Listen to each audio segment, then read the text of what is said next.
Salam, selamat pagi Bapak-Bapak dan Ibu. Apa kabarnya semuanya? Baik, terima kasih. Puji Tuhan. Sebelum kita mendengarkan firman Tuhan, marilah kita berdoa. Ya Tuhan Bapa, kami hendak mendengarkan firman Tuhan. Ajari kami supaya kami dapat memahami isi firman-Mu ini. Dan Roh Kudus-Mu Tuhan bersama-sama dengan kami, supaya kami dapat memahami isi firman-Mu ini dan dapat melakukannya. Terpujilah Engkau Tuhan, di dalam nama Anak-Mu, Kristus Yesus Tuhan kami. Amin. Baik, firman kita diambil dari Lukas 9 ayat 28 sampai 36. Demikian bunyinya. Yesus dimuliakan di atas gunung. Kira-kira 8 hari sesudah menyampaikan perkataan itu, Yesus membawa Petrus, Yohanes, dan Yakobus lalu naik ke atas gunung untuk berdoa. Ketika ia sedang berdoa, rupa wajahnya berubah dan jubahnya menjadi putih berkilau-kilauan.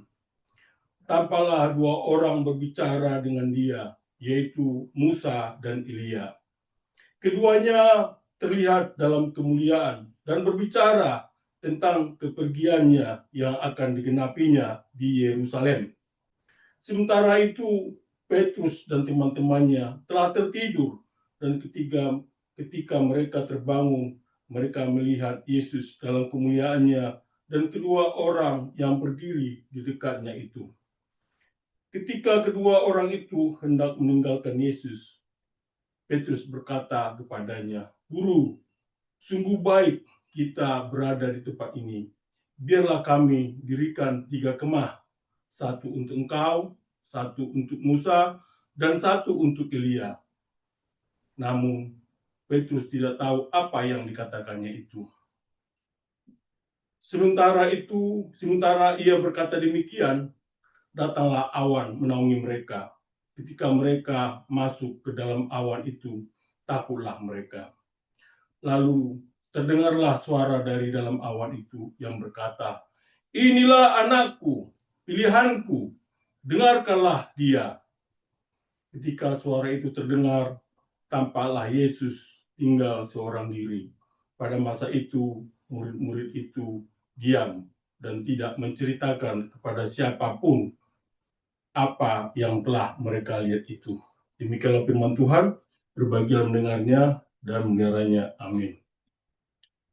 Saudara-saudara yang terkasih dalam nama Tuhan Yesus, saya coba membawa bapak-bapak sejenak membayangkan ketika saudara-saudara sedang berada di tengah padatnya kehidupan, di mana di dalam kehidupan itu pekerjaan Bapak dan Ibu tak kunjung selesai, dan kabar buruk datang dari berbagai arah, di mana banyak tagihan yang menumpuk, hati yang penat, dan tubuh pun mulai menyerah. Lalu datanglah seseorang, bukan sembarang orang, melihat ke dalam mata saudara-saudara dan berkata, "Ayo, ikut aku naik ke gunung. Aku ingin menunjukkan sesuatu yang akan mengubah hidupmu." Bagaimana saudara-saudara perasaan bapak-bapak dan ibu? Mungkin barangkali bapak-bapak dan ibu saudara-saudara ragu. Tapi mungkin juga saudara-saudara yang lelah. Jadi saudara-saudara mengikutinya. Perjalanan itu tidak mudah, terjal, dingin, sunyi. Tapi ketika saudara-saudara sampai di puncak, segala sesuatu berubah. Saudara-saudara bisa melihat dia, yaitu sang guru, sedang berdoa. Nah, tiba-tiba wajahnya bercahaya.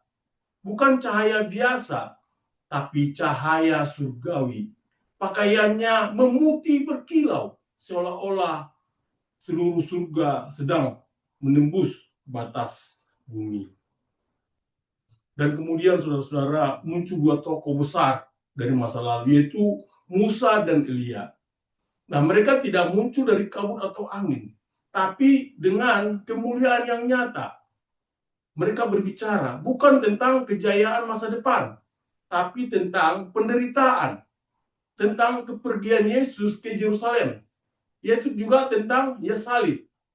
Saudaraku yang terkasih, momen seperti ini pasti akan menggetarkan seluruh keberadaan kita. Seperti halnya Petrus, kita pun mungkin ingin berkata, Tuhan, mari kita tetap di sini. Jangan turun lagi ke dunia yang kacau dan menyakitkan itu. Mari kita bangun kemah. Mari kita tinggalkan semua penderitaan di bawah sana. Bukankah itu sering kita rasakan dalam hidup iman kita? Ketika kita mengalami hadirat Tuhan, entah dalam ibadah, entah dalam doa, atau saat retreat rohani, kita ingin tinggal di sana selamanya. Kita ingin menghindari dunia nyata dengan segala persoalannya. Kita ingin mengabadikan kemuliaan dan juga sehingga kita melupakan salib. Tapi saudara-saudara, itulah kesalahan besar kita. Yesus tidak tinggal di puncak gunung, namun dia turun. Dan di saat dia turun, saudara-saudara, dia tidak menurunkan kemuliaannya, tapi ia membawa kemuliaan itu ke dalam lembah kehidupan, ke tempat di mana ada anak kerasukan, di mana ada murid yang gagal, di mana ada banyak orang yang kebingungan. Inilah inti dari kisah transfigurasi yang kita baca hari ini dalam Lukas 9 ayat 28 sampai 36 ini. Yaitu sebuah kisah tentang kemuliaan Yesus yang bersinar dalam doa, bukan di sana. Kisah tentang Yesus yang dimuliakan tapi juga akan disalibkan. Kisah tentang sebuah wahyu ilahi tapi juga panggilan keras. Dengarkanlah dia. Saudaraku, kisah ini bukan hanya untuk dikenal, tapi untuk dihidupi. Bukan hanya untuk dimati di gereja, tapi untuk dibawa turun ke lembah kehidupan sehari-hari.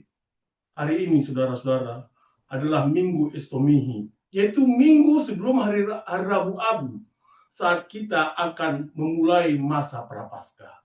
Kita sedang berdiri di ambang penderitaan Yesus. Tapi sebelum kita menapak jalan salib itu, Tuhan memberi kita satu gambaran kemuliaan, seolah-olah berkata, lihatlah siapa aku, dengarlah aku, dan ikuti aku, bahkan ke salib. Hari ini, saudara-saudara, mari kita naik bersama Yesus ke gunung doa. Mari kita membuka hati untuk melihat kemuliaannya, tapi jangan berhenti di sana. Sebab Tuhan memanggil kita untuk turun dari gunung dan membawa cahayanya ke dunia yang gelap. Dan semuanya dimulai dari satu kalimat yang bergema dari surga. Inilah anakku yang kupilih, dengarkanlah dia. Siapkah saudara-saudara mendengarkan? Saudara-saudara, di bagian satu ini, saya coba menjelaskan bagaimana, coba membayangkan juga, saudara-saudara adalah Petrus. Baru beberapa hari sebelumnya, saudara-saudara menyatakan dengan yakin, engkau adalah Mesias dari Allah. Tapi saudara-saudara tidak tahu apa yang sesungguhnya dimaksud dengan Mesias. Saudara-saudara membayangkan takhta, membayangkan kejayaan, membayangkan kemenangan. Tapi kini, Yesus justru bicara tentang penderitaan, bicara tentang salib, bicara tentang kematiannya di Yerusalem. Lalu suatu hari, Yesus berkata, Petrus, Yohanes, dan Yakobus, mari ikut aku naik ke gunung. Tidak dijelaskan tujuannya, hanya itu. Sebuah ajakan, tapi saudara-saudara menurut. Dan saudara-saudara naik. Gunung itu sunyi, terjal, dingin. Tapi Yesus tetap berjalan sampai di puncak. Ia tidak langsung memberi pengajaran, tidak melakukan mukjizat. Namun, ia berdoa. Di tengah dua itulah, saudara-saudara melihat sesuatu yang tak pernah saudara-saudara lihat sebelumnya, yaitu wajahnya berubah rupa, pakaiannya putih berkilau-kilau, dan tampak dua sosok berdiri bersamanya, yaitu Musa dan Elia. Mereka bercakap-cakap, dan saudara-saudara sempat mendengar mereka membicarakan tentang kepergiannya yang akan digenapi di Yerusalem. Dan ini saudara-saudara bukan momen biasa. Saudara-saudara tidak tahu harus bicara apa. Dan di sini saudara-saudara, dalam hal ini Lukas mencatat bahwa pengalaman surgawi ini terjadi bukan dalam pesta atau peperangan, melainkan saat Yesus berdoa, doa membuka pintu pewahyuan. Bagi Yesus, doa adalah relasi, yaitu sumber kekuatan dan konfirmasi misi. Apa yang kita pelajari sini, saudara-saudara? Bahwa kita terlalu sering ingin pewahyuan tanpa keheningan. Kita ingin mengalami Tuhan, tapi tidak menyediakan waktu untuk berdoa. Tapi pewahyuan tidak diberikan dalam keramaian, melainkan dalam doa yang tulus. Saudara-saudara yang terkasih dalam nama Tuhan Yesus, yang kedua yang kita bisa pelajari di sini adalah Musa, Elia, dan misteri Eksodus baru. Di mana saudara-saudara, di hadapan saudara-saudara kelihatan berdiri dua tokoh yang agung Israel. Di mana coba bayangkan, di situ ada Musa. Musa, bapak-bapak tahu bahwa dia adalah si pembawa Taurat. Dan Elia, saudara-saudara, adalah nabi besar yang tidak mati, tapi diangkat ke surga. Nah, keduanya mewakili seluruh perjanjian lama, yaitu hukum dan nubuat. Namun mereka hadir bukan untuk mengajar Yesus. Mereka hadir untuk berbicara dengan Yesus. Seperti seorang pengawal kerajaan datang kepada sang raja. Topik pembicaraan mereka menunjukkan, yaitu mengenai kepergiannya. Dalam bahasa Yunani disebut Eksodus, yang akan digenapi di Yerusalem. Ini adalah Eksodus baru, di mana seperti Musa memimpin Israel keluar dari perbudakan Mesir. Yesus akan memimpin manusia keluar dari perbudakan dosa dan maut. Tapi jalannya bukan lewat mujizat besar, melainkan lewat salib. Musa dan dia tahu, kemuliaan sejati tidak bisa dipisahkan dari penderitaan. Dalam Yesus, hukum dan nubuat dipenuhi, bukan dibatalkan. Artinya, saudara-saudara, kita sering ingin kemuliaan tanpa penderitaan. Tapi rencana Allah tidak pernah salah urutannya, yaitu salib dulu, baru mahkota. Yang ketiga, saudara-saudara, kita pelajari adalah Petrus dan godaan menetap di gunung. Yaitu setelah menyaksikan semua itu, saudara-saudara, Petrus dalam kegaguman dan mungkin juga kegelisahan berkata demikian, "Guru, sungguh baik kita berada di sini. Baiklah, kami dirikan 3 kemah, satu untuk engkau, satu untuk Musa, dan satu untuk Elia." Di sini, saudara-saudara, Petrus tidak mengerti apa yang ia katakan. Tapi ia merenungkan sesuatu yang sangat manusiawi, yaitu keinginan untuk mengabadikan pengalaman rohani, yaitu dorongan untuk tinggal di zona nyaman spiritual. Ia ingin membekukan momen surgawi, membangun kemah permanen dari sesuatu yang sementara. Tapi Injil mengatakan bahwa kemuliaan di gunung bukan tempat tinggal. Ia adalah pemberi arah untuk misi di bawah. Kita juga demikian, saudara-saudara, bahwa kita ingin ibadah yang penuh kemuliaan, tapi tidak ingin turun melayani orang yang sulit. Kita juga sering merasakan bahwa kita ingin pengalaman doa yang penuh urapan, tapi tidak ingin taat dalam keseharian. Namun Yesus tidak tinggal diam. Ia turun, dan kita pun harus ikut turun. Bagian keempat, saudara-saudara, yang kita pelajari dari sini adalah awan kemuliaan dan suara menggetarkan. Di mana saat Petrus masih berbicara, tiba-tiba datanglah awan. Mereka semua masuk ke dalam awan itu dan menjadi takut. Lalu terdengarlah suara dari dalam awan. "Inilah anakku yang kupilih, dengarkanlah dia." Saudara-saudara, ini adalah momen konfirmasi ilahi. Pengulangan dari pembaptisan Yesus. Kita bisa baca di Lukas 3 ayat 22. Tapi kali ini ditujukan kepada murid-murid. Allah berbicara langsung dan tegas. Bukan kepada Musa, bukan kepada Elia, bukan suara siapapun di dunia ini. Hanya Yesus yang harus didengarkan. Dalam dunia yang penuh kebisingan, saudara-saudara, mulai dari media, mulai dari budaya, mulai dari politik, bahkan pengajaran yang menyesatkan, suara Bapa masih bergema. Dengarkanlah dia.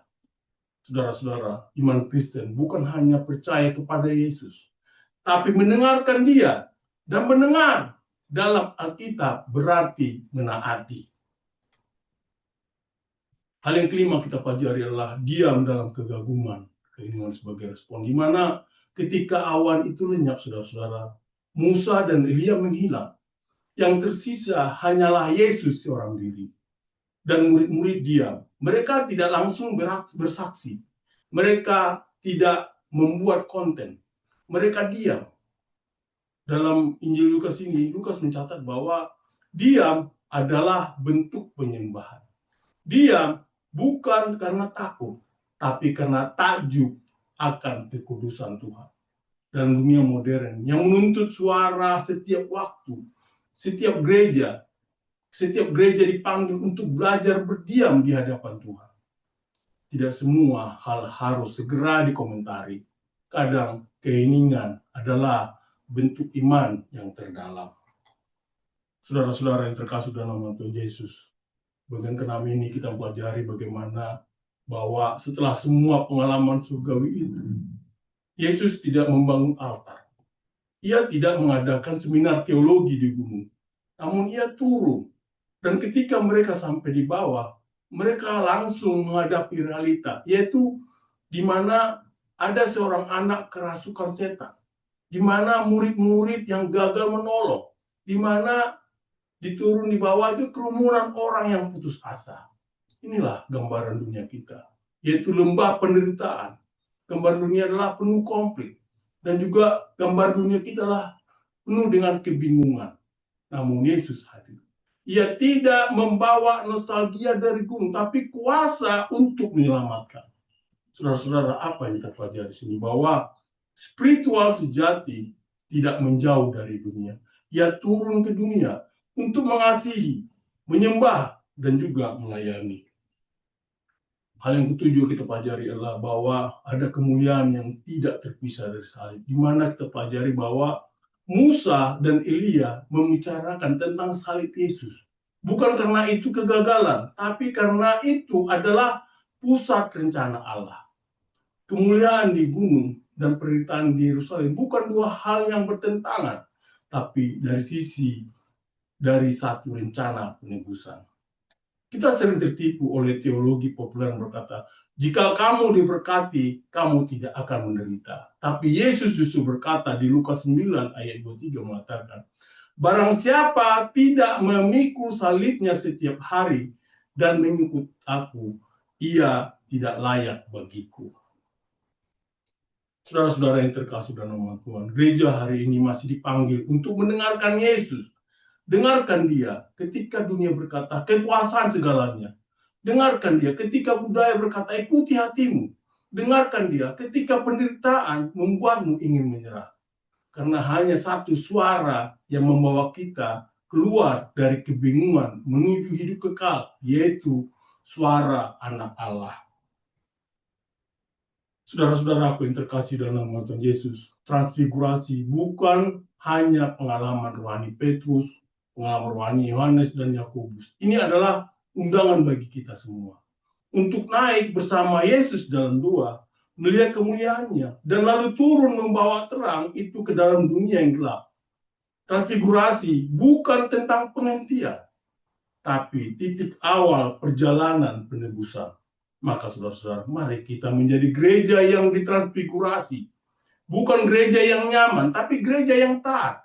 Bukan gereja yang mengajar kemuliaan instan, tapi gereja yang setia memikul salib. Bukan gereja yang bersembunyi di puncak, tapi gereja yang hadir di lembah-lembah dunia. Dan semua itu saudara-saudara dimulai dari satu respon sederhana. Ya Tuhan, aku mau mendengarkan-Mu. Saudara-saudaraku yang terkasih dalam nama Tuhan Yesus, bayangkan saudara-saudara berdiri kembali di puncak gunung itu. Udara masih sama dinginnya, langit masih sama terangnya, dan suara dari surga masih menggema di dalam hati.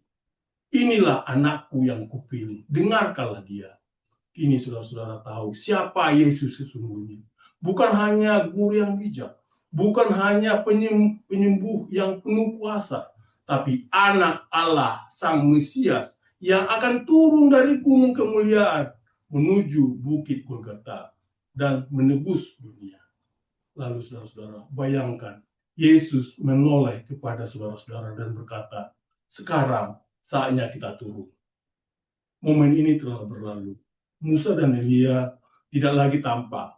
Awan telah sirna. Tapi Yesus masih bersama saudara-saudara. Dan kini wajahnya yang bercahaya itu ingin bercahaya melalui hidup saudara-saudara. Karena transfigurasi bukan untuk ditonton, tapi untuk dihidupi.